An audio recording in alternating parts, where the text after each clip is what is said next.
ที่ที่มานี่ก็บ่ได้เล่นกับไผแล้วครับผมมาพอใจรักนะบ่ได้เล่นกับสร้าง เขาว่าเขาถามก็ว่าได้อยู่บ่ได้บ่ได้ก็เรื่องของผมครับผมอยากมานะอันนี้ก็เรื่องของผมเด้อนี่เด้อไผสิเว้าใดๆก็เนาะโอ้ผมมักนะใจรักผมบ่ได้เล่นบ่ได้เล่นผมก็มาเบิ่งนะมันอยู่เฮือนมันเหงาได้ครับผมมันบ่มีหมู่มีพวกนะผมมาหาหมู่หาผู้ครับผม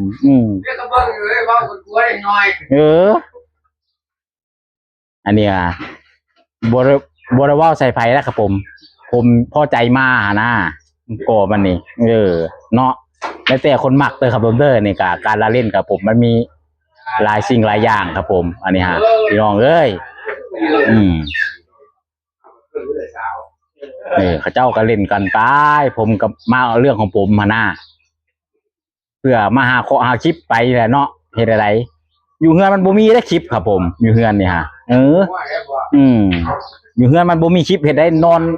ตีดากอยู่บ่มีคนจักเบิ่งได้ครับบ่แม่นผู้สาวเด้ผู้สาวเพิ่นนอนงะอยู่นี่แล้วใครอยู่พอเบิ่งเขาลงแบบน่ะอันนี้ชื่อผมก็มาเล่นหาหมู่แล้วผู้คนก็เล่นหลายอยู่ดอกครับผมบ่ได้เล่นกับเขาก็ได้มาเบิ่งนี่แหละเนาะเฮ็ดได้มัก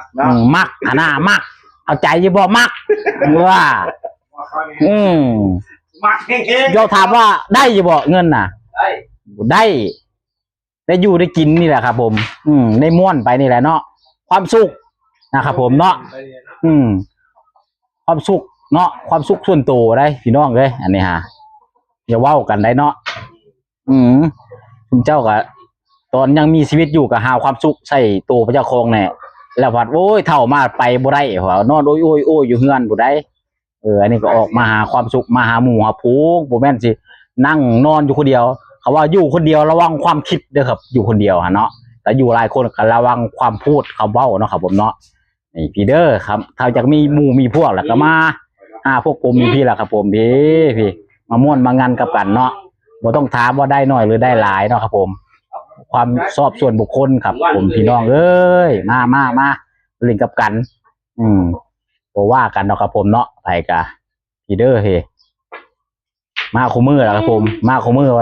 บ่ได้เล่นคู่มือได้มาคู่มือกะบ่แม่นแล้วเห็นมาคู่มือว่าเล่นคู่มือบ่ครับผมมาหาหมู่หาพวกครับผมแค่นี้เนาะ